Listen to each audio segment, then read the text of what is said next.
Morning friends, biology online class में आप सभी का स्वागत है। अपने लेसन नंबर 9 एंजाइम्स चल रहा है। कल भी इसके बारे में अध्ययन किया था और आज इसका सेकंड पीरियड पढ़ेंगे। उसमें पढ़ेंगे अपन एंजाइम की संरचना। इंपॉर्टेंट है, ध्यान रखिएगा। टॉपिक डालिए आज का एंजाइम की संरचना, स्ट्रक्चर ऑफ एंजाइम्स। एंजाइम की संरचना ध्यान से सुनिएगा, ध्यान से समझिएगा। एक बार मैं आपको समझा देता हूं, फिर मैं आपको डिटेल से दिखा भी दूंगा। तो इसमें कौन कौन से भाग होते हैं, कौन से भाग नहीं होते हैं, इसको आप बड़ा ध्यान से सुनिएगा। देखो, अपन ने कल की जो क्लास बताई थी, कल की क्लास में ये कहा था कि जो एंजाइम्स होते हैं ना, ये एंजाइम प्रोटीन से बने होते हैं, कहा था। और ये भी कहा था कि जो एंजाइम्स होते हैं ना, ये प्रोटीन से निर्मित होते हैं। इसलिए सभी एंजाइम्स प्रोटीन के बने होते हैं, लेकिन सभी प्रोटीन एंजाइम्स नहीं होती हैं। ये कल अपन ने क्लास में बताया भी था। अब अपन ये कहें कि एंजाइम की संरचना किस प्रकार से बनी होती है। कुछ एंजाइम प्रोटीन से बने होते हैं या पूरे ही बने होते हैं, या उनके साथ कोई अन्य फैक्टर्स भी लगे होते हैं। तो इसलिए क्या होता है कि अपने पास जो एंजाइम्स होते हैं ना, ये एंजाइम्स दो होते हैं। एक तो अपने पास होते हैं सरल एंजाइम्स। मैं आपको समझा रहा हूं, इसलिए एक बार सुन लीजिएगा, कहीं भी नहीं है ऐसी चीज। एक होता है सरल एंजाइम्स और एक होते हैं होलो एंजाइम। इनको अपन बोलते हैं पूर्ण एंजाइम या संयुग्मित एंजाइम। नंबर 1 सरल एंजाइम और नंबर 2 होलो एंजाइम या पूर्ण एंजाइम या संयुग्मित एंजाइम। ये दो प्रकार के एंजाइम होते हैं। मैंने आपको दो प्रकार के एंजाइम इसलिए बताएं कि ये एंजाइम की जो स्ट्रक्चर्स होती है ना, वो किस प्रकार से होती है। इसलिए मैंने आपको समझाने के लिए आपको दो प्रकार के एंजाइम्स के बारे में लिखा है। नंबर 1 सरल एंजाइम, नंबर 2 होलो एंजाइम। सुनिए क्या है। ये जो सरल एंजाइम्स होते हैं ना, ये सरल एंजाइम तो पूरे के पूर्ण रूप से 100% रूप से किससे बने होते हैं। ये पूरे प्रोटीन से निर्मित होते हैं। किससे बने होते हैं? ये प्रोटीन से निर्मित होते हैं, पूरे के पूरे प्रोटीन से बने होते हैं। वो तो क्या कहलाते हैं? सरल एंजाइम कहलाते हैं। जैसे पेप्सिन है, यूरेज है, ये सब एंजाइम किससे बने होते हैं? ये पूरे प्रोटीन से बने होते हैं। ये तो क्या कहलाते हैं? सरल एंजाइम कहलाते हैं। ठीक है, अब आ जाओ इधर। ये जो होलो एंजाइम होते हैं ना, ये होलो एंजाइम दो भागों से बने होते हैं। एक भाग तो कहलाता है प्रोटीनीय भाग और एक कहलाता है अप्रोटीनीय भाग। मतलब ये वाला भाग होता है, ये तो प्रोटीन से बना होता है। किससे बना होता है? ये तो प्रोटीन से बना होता है। और ये कैसा होता है? ये प्रोटीन रहित होता है, इसमें प्रोटीन नहीं होता है। तो ये जो एंजाइम्स होते हैं, होलो एंजाइम होते हैं ना, इन होलो एंजाइम में दो पार्ट्स होते हैं। एक प्रोटीन वाला भाग होता है और एक अप्रोटीन वाला भाग होता है। अब प्रोटीन वाला भाग होता है, इसका मतलब तो सीधा सीधा प्रोटीन से बना है। अब जो अप्रोटीन वाला भाग होता है, इस अप्रोटीन वाले भाग में कौन कौन से चीज हो सकती हैं। इसलिए जो अप्रोटीन वाला भाग होता है ना, इस अप्रोटीन वाले भाग में क्या हो सकता है? एक तो प्रोस्थेटिक समूह हो सकते हैं। कुल मिला के ऐसे कहें कि जो कार्बनिक पदार्थ जुड़ेंगे, ये कार्बनिक पदार्थ किस वाले भाग से जुड़ेंगे? ये वाला भाग होता है ना, ये प्रोस्थेटिक समूह कहलाता है। ये प्रोस्थेटिक समूह होता है। एक होता है मेटल आयन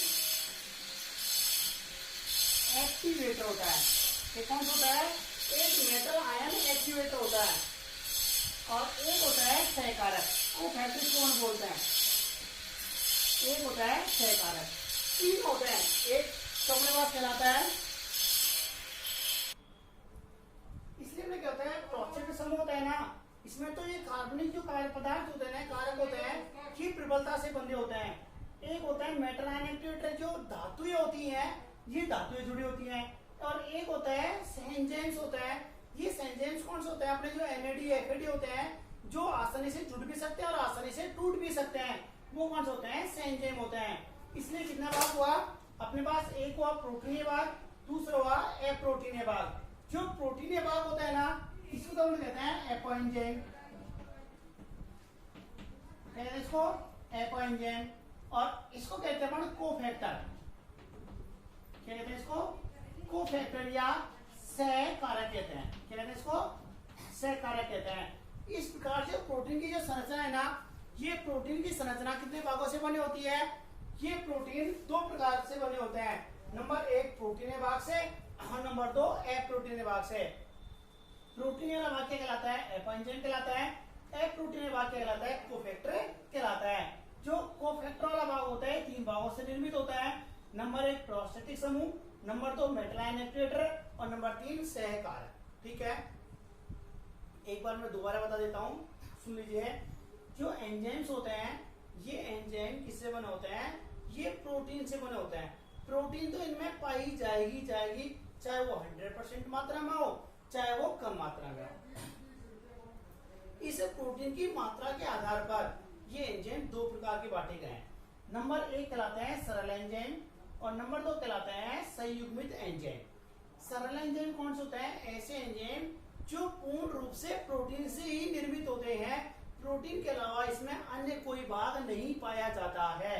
क्या कहलाता है? सरल एंजाइम कहलाते हैं। जैसे पेप्सिन है, यूरेज एंजाइम होते हैं, ये पूर्ण रूप से प्रोटीन से निर्मित होते हैं। दूसरा आता है अपने पास संयुग्मित।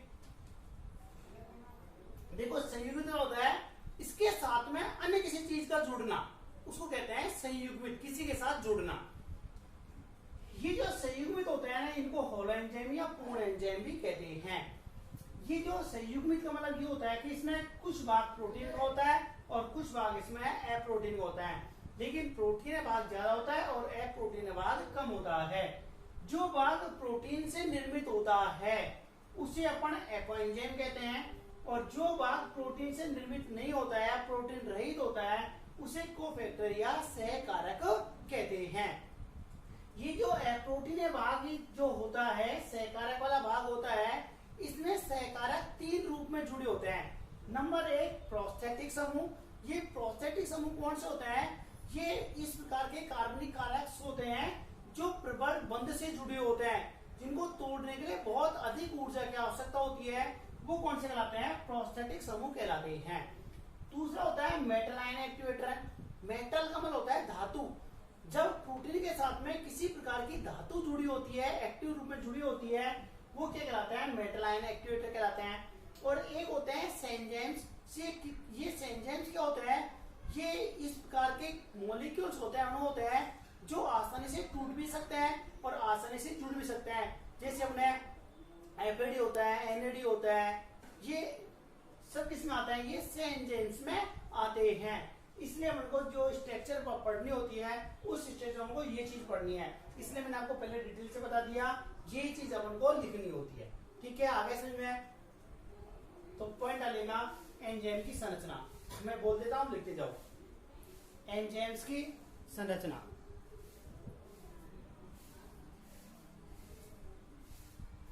पहले टॉपिक, इसका स्क्रीनशॉट लेना चाहो तो स्क्रीनशॉट ले लो, क्योंकि अभी आगे पढ़ाऊंगा मैं, तो ये चीज लिखूंगा अभी दोबारा।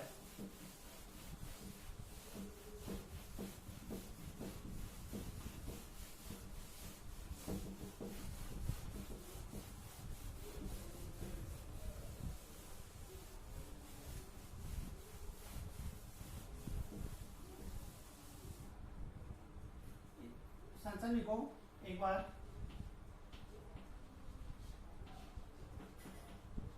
सभी एंजाइम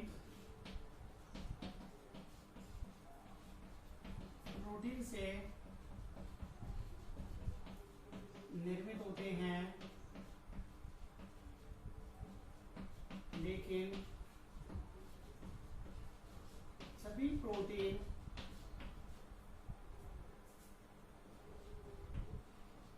एंजाइम नहीं होती हैं। पॉइंट बाय पॉइंट लिखते जाइए, मैं आपको लिखा रहा हूं।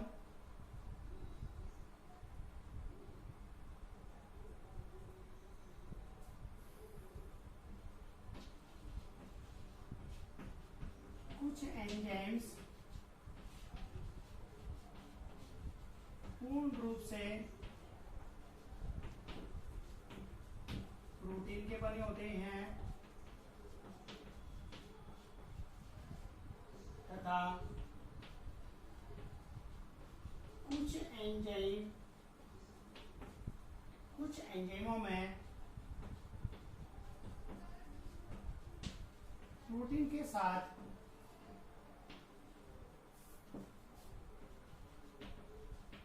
अन्य कारक जुड़े होते हैं।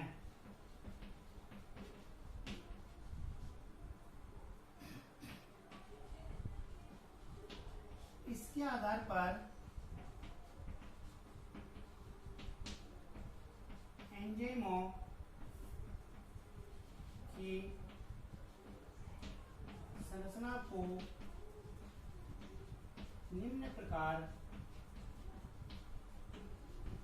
समझाया गया है।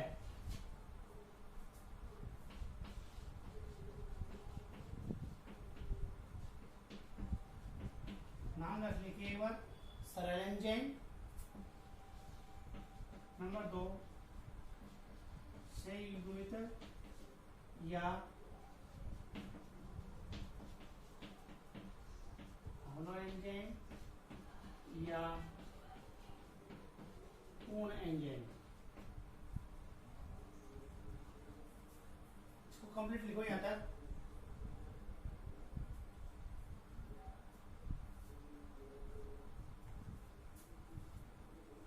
पहला डालो सरल एंजाइम, टॉपिक डालो सरल एंजाइम।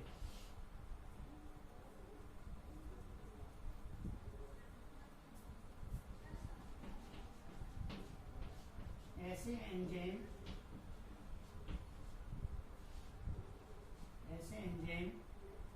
जो पूर्ण रूप से प्रोटीन से निर्मित होते हैं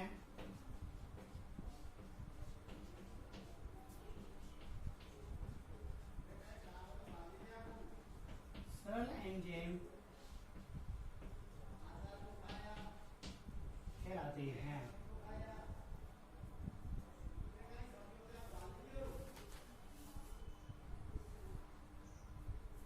ऐसा भी लिखा था मैंने, पेप्सिन, यूरेज,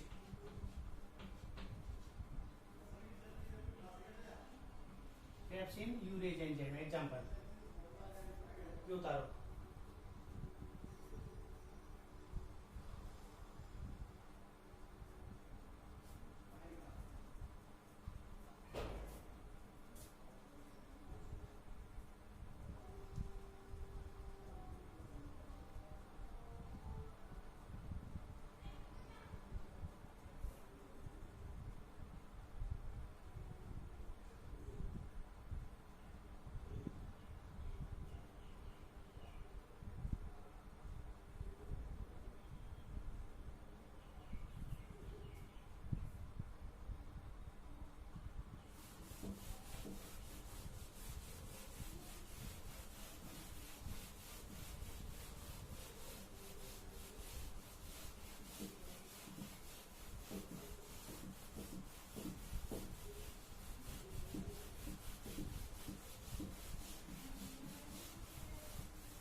संयुग्मित या हॉलो या पूर्ण एंजाइम।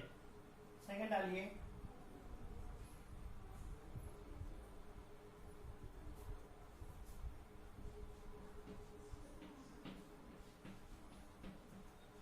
ऐसे एंजाइम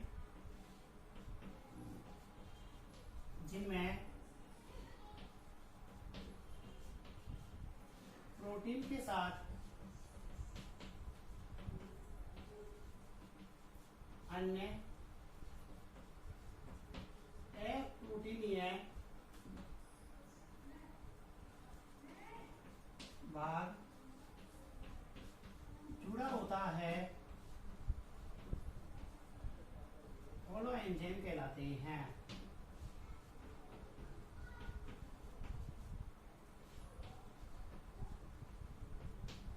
कहलाते हैं हॉलो एंजाइम कहलाते हैं।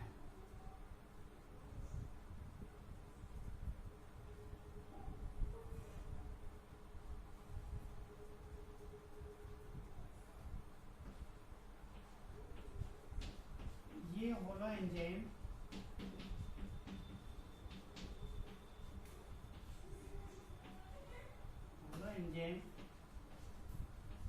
निम्न भागों से निर्मित होते हैं। मैं लिख रहा हूं, सेम ऐसे कैसे लिखना है।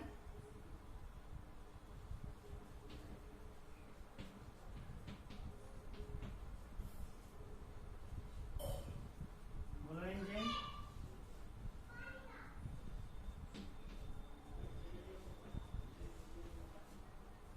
प्रोटीनीय भाग, इसको कहते हैं एपो एंजाइम।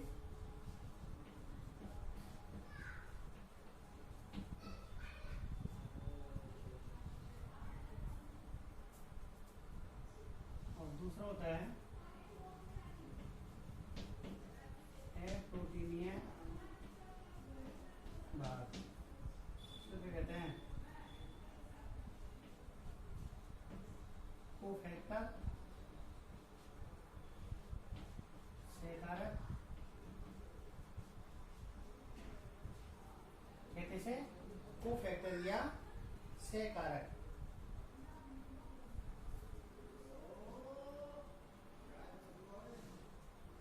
भाग होते हैं 3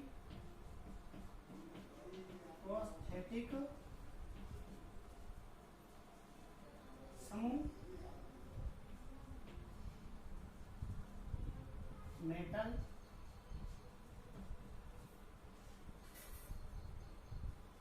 आयन एक्टिवेटर,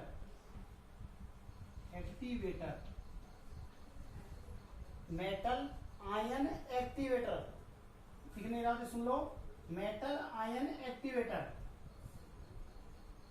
और इसको कहते हैं सह एंजाइम। सेम यू भी लिखो इसको,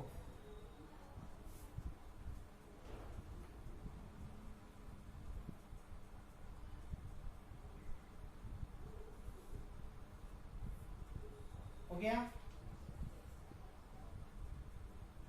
सेम यू के लिखो इसको, ये देखो प्रोस्थेटिक समूह, मेटल आयन एक्टिवेटर, और तीसरा है सह एंजाइम। मैंने आपसे स्क्रीनशॉट कहा था, वहां से देख लीजिएगा।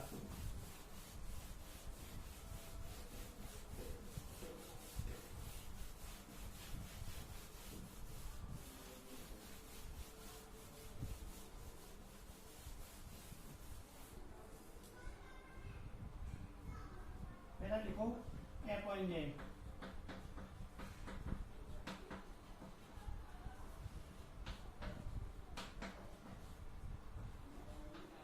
प्रोटीनीय भाग। पहला पॉइंट डालो, एपो एंजाइम या प्रोटीनीय भाग। इसमें लिखा देता हूं, लिखो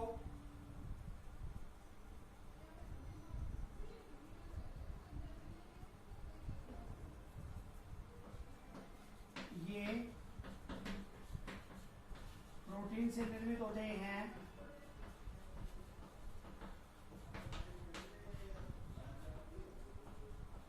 ये प्रोटीन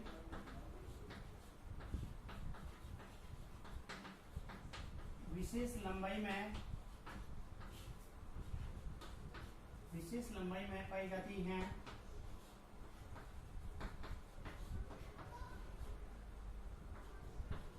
इनमें एमिनो अम्ल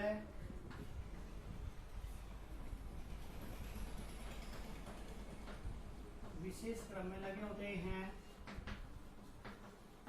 देखो, जहां कहीं भी आपको लग रहा है कि प्रोटीन वाला भाग होता है और प्रोटीन में क्या पाए जाते हैं, एमिनो एसिड्स पाए जाते हैं, इसलिए जो प्रोटीन जो एमिनो एसिड्स पाए जाते हैं ना, ये क्या होते हैं, ये प्रोटीन के जो खंड होते हैं ना, या तो विशिष्ट या विशेष लंबाई में लगे होते हैं, और जो एमिनो अम्ल होते हैं ना, ये एमिनो अम्ल एक विशिष्ट क्रम में या विशेष क्रम में लगे होते हैं। क्योंकि प्रोटीन में क्या पाए जाते हैं, एमिनो एसिड्स पाए जाते हैं, और एमिनो अम्ल क्या होते हैं, ये एक विशेष क्रम में जुड़े होते हैं।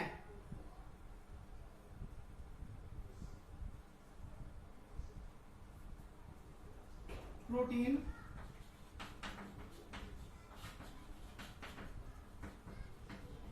वैरायटी प्रकृति के होने के कारण ये जो एंजाइम्स होते हैं ना, ये जो प्रोटीन्स होती है ना, ये प्रोटीन अपने पढ़ा भी किस प्रकार की होती हैं, ये कोलैडी प्रकृति की होती हैं, और कोलैडी प्रकृति होने के कारण जो एंजाइम का प्रतिकाय आयतन क्षेत्र होता है ना, वो ज्यादा उपलब्ध कराती हैं। कोलैडी प्रकृति के होने के कारण ये एंजाइम को प्रति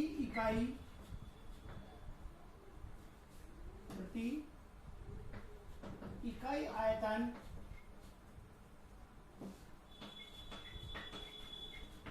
ज्यादा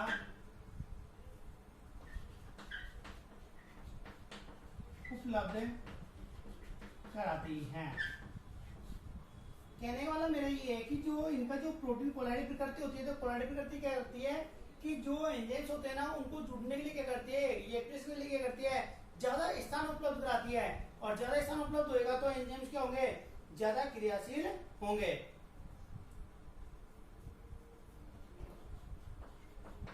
एपो एंजाइम में एक या सक्रिय स्थल पाए जाते हैं। इनमें जो एक्टिवेट साइट्स होती हैं, ये एक्टिवेट साइट्स भी एक या एक से अधिक पाई जा सकती हैं। ये जो कहलाता है एपो एंजाइम। तो क्या दूसरा लिखो, होलो एंजाइम।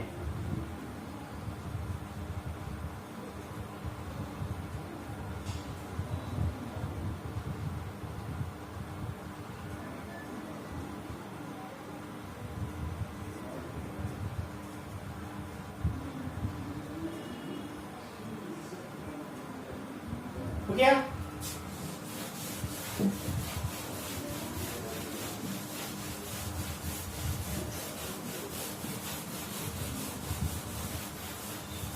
दूसरा लिखो, प्रोटीय भाग या कोफैक्टर या सहकारक डालो।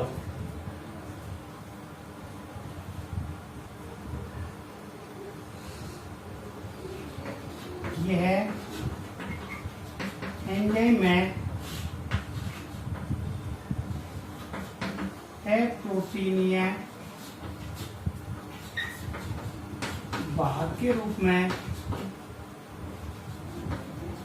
जुड़ा होता है।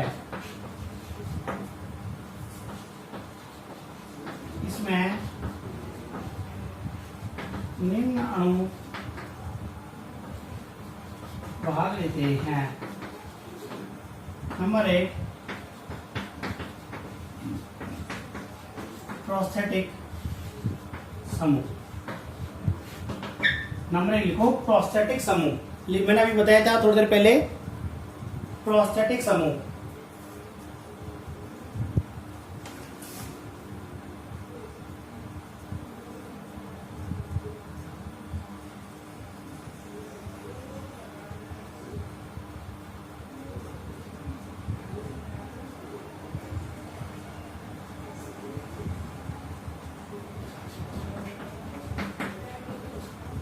एंजाइम का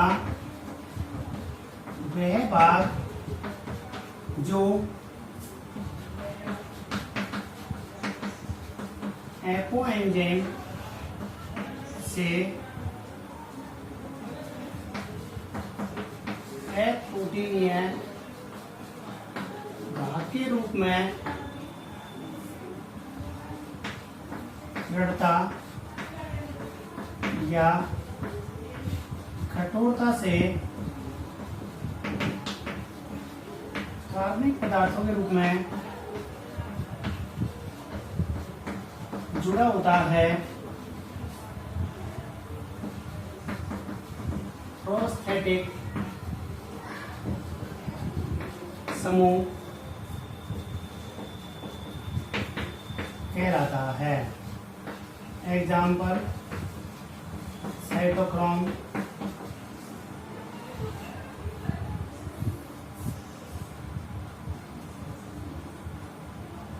ठीक है।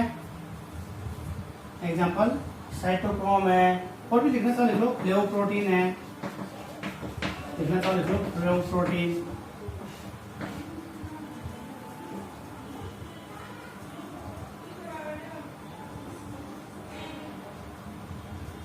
हो गया, प्रोस्थेटिक समूह कंप्लीट हो गया। देखो इसको, सबसे दृढ़ भाग से जुड़ा होता है ना, कठोर भाग जुड़ा होता है ना, मजबूती जुड़ा होता है, वो कौन सा होता है? प्रोस्थेटिक समूह होता है। ध्यान रखना आपको।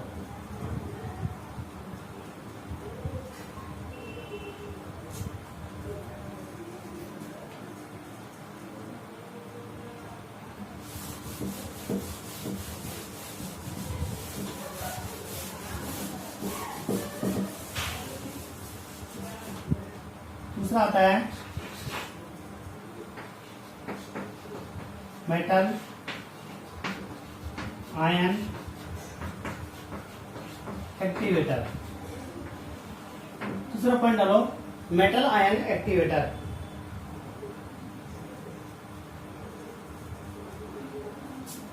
इसको सक्रिय कारक भी कहते हैं, सक्रिय कारक।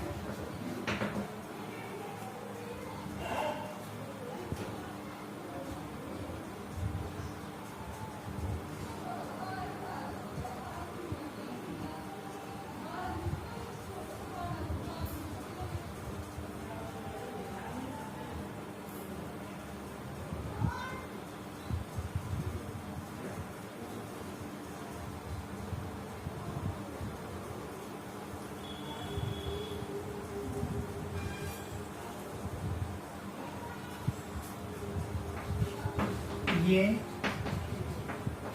धातु होती है जो लवणों के आबंध के रूप में क्रियाशील होते हैं।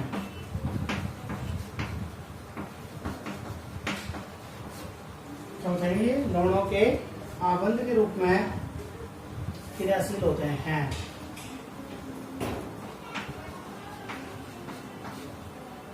इनका मुख्य कार्य है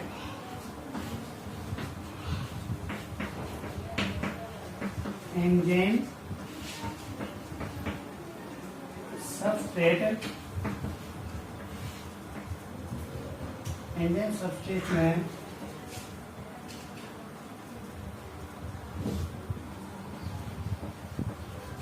मध्य सेतु का निर्माण करना है। जो अभी आप पढ़ेंगे एंजाइम की क्रियाविधि में पढ़ेंगे आपको कि मध्य सेतु सबस्ट्रेट क्या होता है।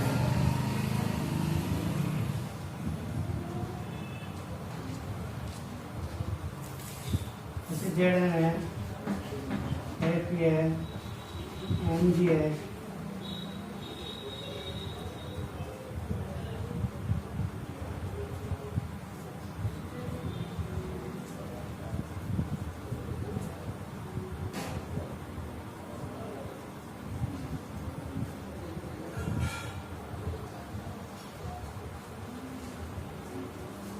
हो गया। तीसरा लिखो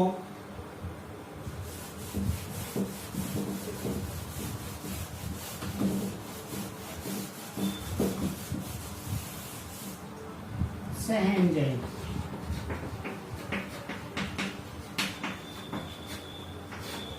इसका कौन सा है? सह एंजाइम। ये एक्वा एंजाइम के साथ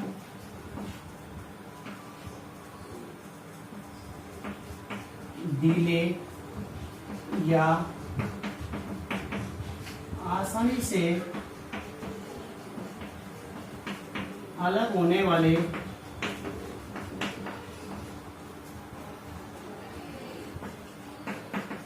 प्रोटीनीय भाग होते हैं तथा ये पुनः संयुग्मित भी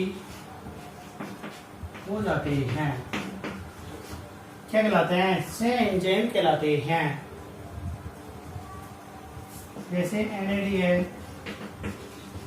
NADP है, FAD है,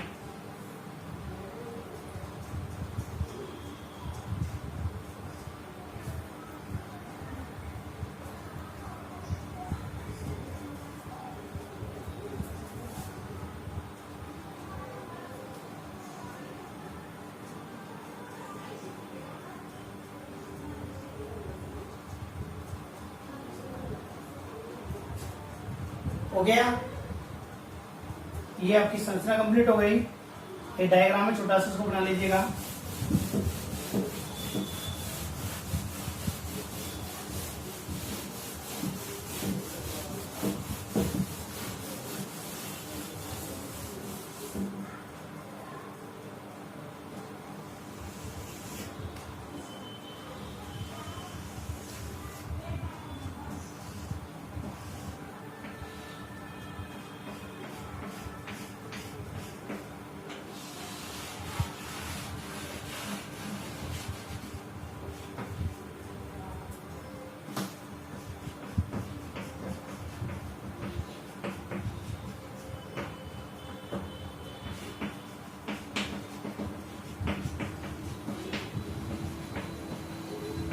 अभी मैंने क्या कि जो अधिकांश एंजाइम होते हैं ना, वो कौन से होते हैं? होलो एंजाइम होते हैं। और होलो एंजाइम में दो भाग पाए जाते हैं, एक एक्वा एंजाइम और दूसरा कोफैक्टर। कोफैक्टर में तीन भाग बताए थे, उसमें सबसे ज्यादा कौन सा होता है? प्रोस्टेटिक समूह जुड़ा होता है। तो प्रोस्टेटिक समूह होता है ना, जो प्रोटीन भाग होता है। ये तो कौन सा हो गया? ये तो प्रोटीन भाग हो गया। और ये कौन सा हो गया? ये एप्रोटीन हो गया। कौन सा? ये एप्रोटीन भाग हो गया। तो ये जो प्रोटीन भाग होता है ना, ये तो कम मात्रा में होता है। जो प्रोस्टेटिक समूह के रूप में जो जुड़ा है, ये तो थोड़ा होता भाग होता है, कम भाग होता है। और जो एक्वा एंजाइम होता है, ये क्या करता है? ये मैक्सिमम भाग का निर्माण करता है। इसको अपन कहते हैं एक्वा एंजाइम, जो प्रोटीन भाग होता है। इसको अपन कहते हैं प्रोस्टेटिक समूह, जो कठोरता से, आवंता से जुड़ा होता है, उसको अपन कहते हैं एप्रोटीन भाग। इसको बना लो।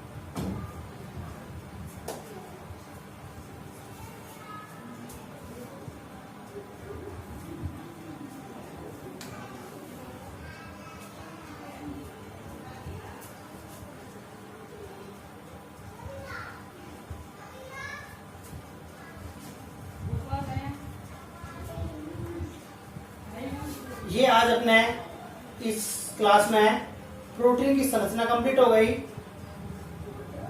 मैंने आपको समझा भी दिया, लिखा भी दिया, और आपको नोट्स कंप्लीट करके इनको याद भी करना है साथ साथ में ही।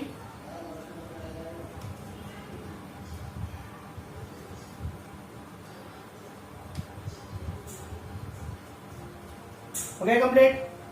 आज क्लास को यहीं ऑफ करते हैं, कल की नेक्स्ट क्लास पढ़ेंगे। ओके, धन्यवाद।